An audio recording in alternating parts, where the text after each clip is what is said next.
Good afternoon. Welcome back to Passionate World Radio Network. Distinguish yourself from the ordinary. And today, on Lillian's interviews, Lillian Caldwell will interview a lady who believes strongly that math, science, technology, and girls and students go together hand in hand. Susan Koontz. Good afternoon, Susan. How are you doing? Oh, I'm doing great, Lillian. Thank you so much for having me on. Oh, you're quite welcome. It's very unusual to have a lady recognize and write about the fact that girls don't always make the connection with math and science the way boys do. That's right. So you wrote a book, and you're hoping to change all that. Yes, that's right. So what I've done is to write over 15 books that make math really enjoyable for kids, and I've also developed the Math and Movement program that helps kids be physically active while they learn math. So let's break it down so parents and teachers and other adults understand. It's similar to when you watch a child train for the National Spelling Bee. And if you pay attention, those kids have a rhythm to help them remember how to spell the words. Yes, that's right. So when you combine movement with learning, the brain is able to learn information at a much faster pace. We also know that physical activity grows new brain cells, and we also know that the cross-body movements integrate the left and right hemispheres of the brain. So all of this movement is tremendously helpful for learning information. So what kind of movement do you propose for students who are learning new concepts and principles in math? Well, the book that I wrote is called The Math and Movement Training Manual, and in this book there are 250 different math movements, and so I call them math movements because what they are is moving and counting. But what we're doing is we're varying the voice. So on numbers that are not multiples, we might whisper 1, 2, and then on the multiple, nice and loud, we say 3, and then 4, 5, 6. And all the time we're doing different physical activity where we're crossing over our midline in our body, which is the line that goes right between the eyes and down the nose all the way to your toes. When you cross that, you have something in your brain called the corpus callosum. And what it does is to send information back and forth between the corpus callosum. So thus integrating the left and right hemispheres of the brain, which is tremendously important for retrieving information. So when kids, for example, recite the multiplication table, they go through a series of movements starting at 2 times 1 is 2 and then working their way up to 10. It's almost like that, but it's a little bit different. So if you were learning multiplication by threes, for example, we would want the students to actually do the movement where they're counting. So we might take one hand, cross it over, touch the desk, and say 1, whisper 1. Then take the other hand and cross it over on the other opposite side of your body, whisper 2. And then nice and loud, clap your hands and say 3. And then keep crossing over, 4, 5, 6. So what the kids are doing is actually, rather than reciting the multiplication tables, they are saying the multiples, but every loud number is the multiple. 1, 2, 3, 4, 5, 6. So those numbers are the multiples. Then once they get really solid with that, then we have them do other work for the multiplication. And how does it work for subtraction or division? So what we do for subtraction is, well, the first thing with subtraction is you've got to develop quite a bit of number sense to be able to do subtraction. So, for example, you need to know the numbers in consecutive order, 1, 2, 3, 4, 5, 6, 7, 8, 9, 10. There are students that are in school that won't even know that the next number after 8 is the number 9.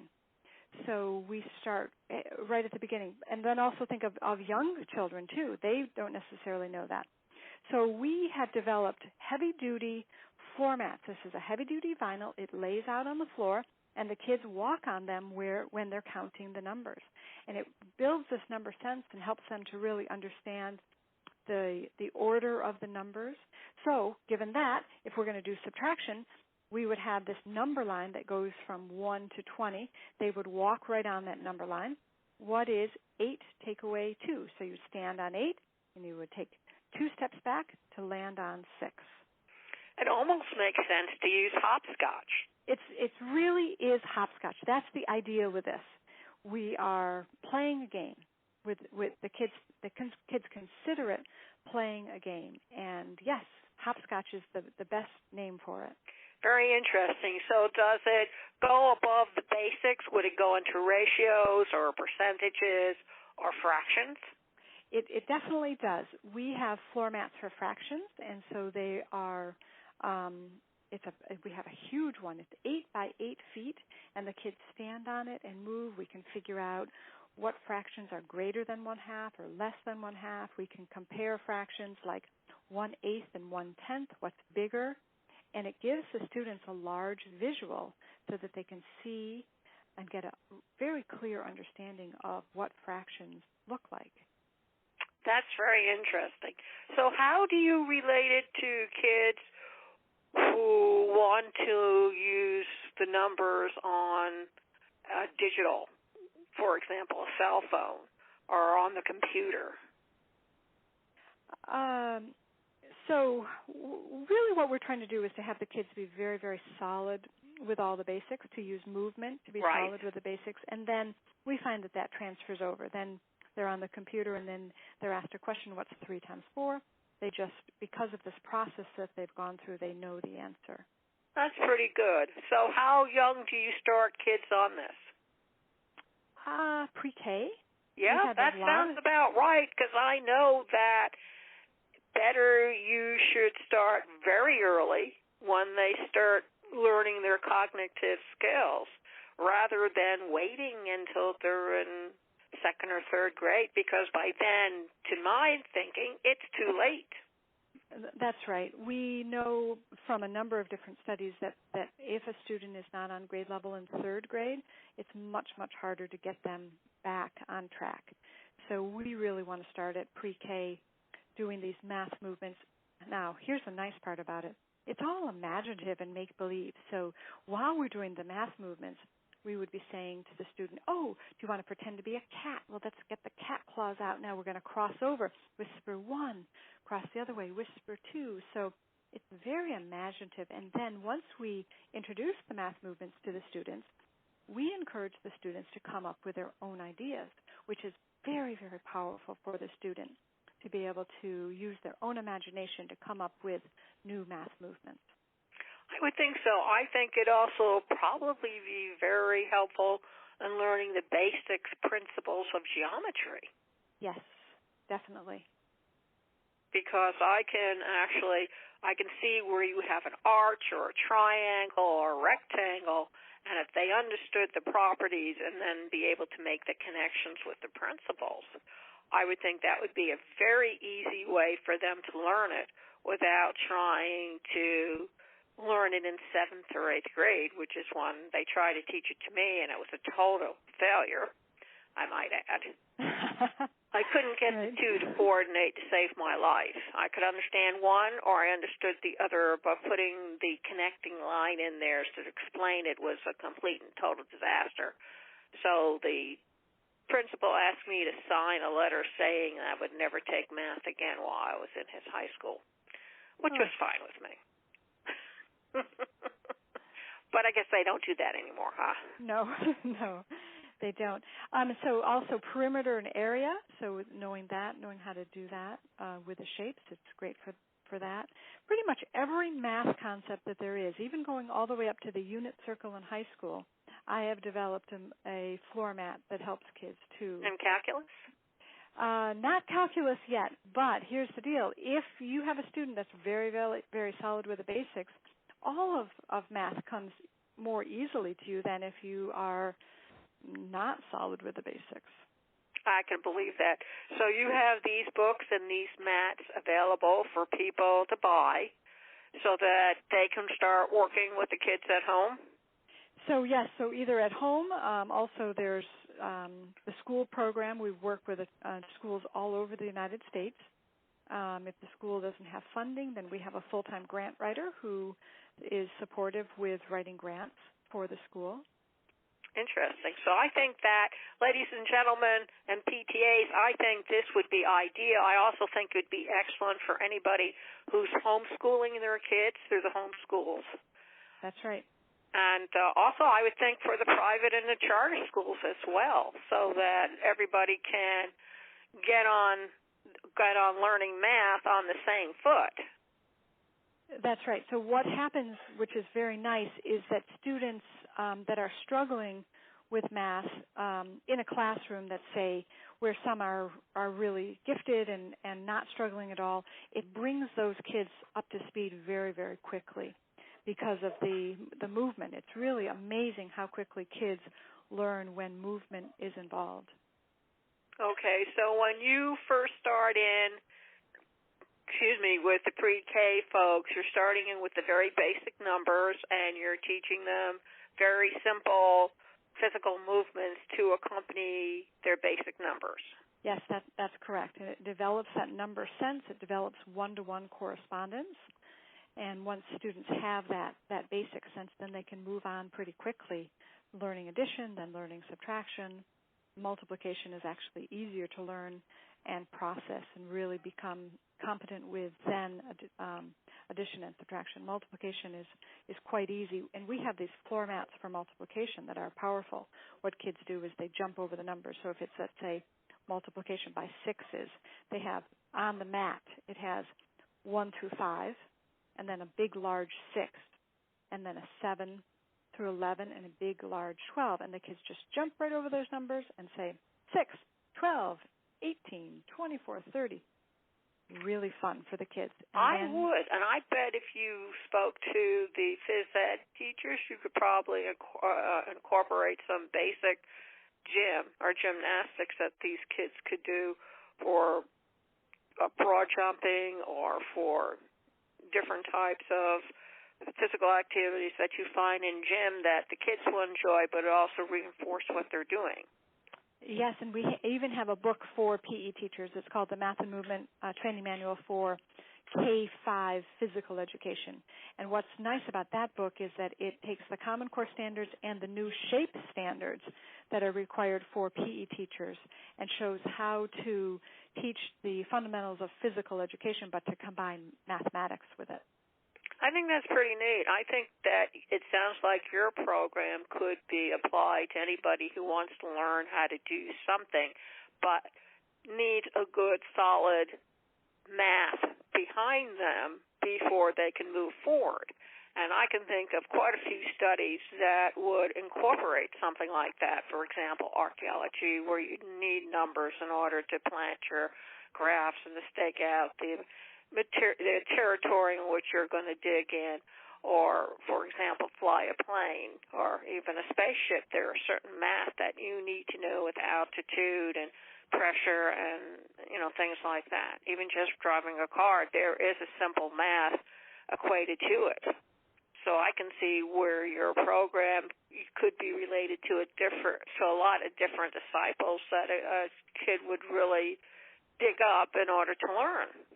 You're absolutely right. And the other thing that I always like to talk about is the math, the confidence that comes from competence in math. So one student says, hey, I'm good at math. All of a sudden that builds their confidence. And they feel like they can really learn anything because we know math is hard. And if they can learn math, then we know they can learn anything. Absolutely. Absolutely. I mean, people don't think about it, but if you're going to sew something, you have to know your yardage. You have to know your inches, and you have to know your metrics, and you have to know how to get to those numbers to determine how much cloth you need, for example. People don't think in those terms, but math is pretty much a basic passage for almost any kind of discipline one wants to master and use in the real world. Yes, you're absolutely right. And so why don't you tell them about your math foundation? Okay, so I have a nonprofit, the National Math Foundation, and this is an organization that is hoping to place core members in schools all over the United States to really give students a boost. So right now we have in schools, the ratio of one teacher to somewhere between 18 and 25 students in some parts of the country, and it's even higher in other parts. And that's a little bit challenging for one person to manage the needs of all of those students, especially when we know that kinesthetic learning is pretty powerful and helpful, and more individualized instruction is always beneficial. So our core member program would be helping out the classroom teachers, providing extra support for these students. The core members also would run summer programs, math and tennis, math and basketball. So we're always combining the mathematics with the sport, the activity for the students. They also would run family events to try to increase parental engagement. So what we found with Math and Movement is that when we have one of these Math and Movement family fun nights, the parents come with their kids and they see how quickly their student is learning the math concepts, and they get pretty excited. And I've even had a parent say, "Oh, I never thought my child could learn that." And they just did. It just is amazing how quickly kids can learn when we use kinesthetic strategies. So, Susan, please tell everybody where they can find you on the World Wide Web, where they can find your books and your mats and anything else you feel that they really need to know. Okay, so everything is on the website, mathandmovement.com. It's all spelled out, mathandmovement.com. So that's, if you go there, you can find books and lots of information. There's tons of really great videos, so parents will get a lot of ideas from the videos, and teachers will as well. Great. Now, if there's any last words of wisdom to tell parents and teachers? Well, I guess my main wisdom is that math is hard, and it's okay to say that to kids and encourage them to continue to persevere, to try to learn the math concepts. I think sometimes we say, "Oh, it's hard. It's too hard for me," or I'm not good at math. But in reality, it is hard. And so I say to my daughter, "Hey, it's hard. Hang in there. Keep working on it. Keep working on it. You will understand, but you just need to spend some time." And isn't that the best advice for life? Absolutely. Nothing really comes easily. If you really want to be successful at it, you have to keep practicing. Right, exactly. I don't know of any other way. And don't your kids love it when you tell them that and they give you this long, exasperated sigh and say, "Oh, Mom." Well, then what we do is we get them up. So the other advice for parents, if homework is a struggle, don't have them sit down. Homework will be a lot more fun if you get them up and moving. So, and if your child is like putting their head down on the table, "Oh, I'm too tired," they need to move. When they move, they pump glucose and oxygen into their brain, and it fires up the brain for learning information. So we've got to get kids moving and to really stay focused. So any child that is at home doing homework and is saying, "Oh, I hate this, I can't do it," get them up and moving. Give them the homework. You can give them the question as they make one lap around the house. Then you give them a question. They make another lap, give you the answer, another question. That's just one fun way to do it. Absolutely. That's great advice. Well, parents and children and teachers of all ages, you can hear this interview all over again with Susan at PassionateWorldRadioNetwork.com, Facebook.com/PWR Network LLC, Twitter.com/@Caldwell, CAULDWELL, and GooglePlus.com/PWR Network LLC. And before you go away and stray, Green had this to say about news. News, the manna of a day. Thank you all very much for listening. I hope you enjoyed the program this afternoon. And remember, please keep listening. Thank you.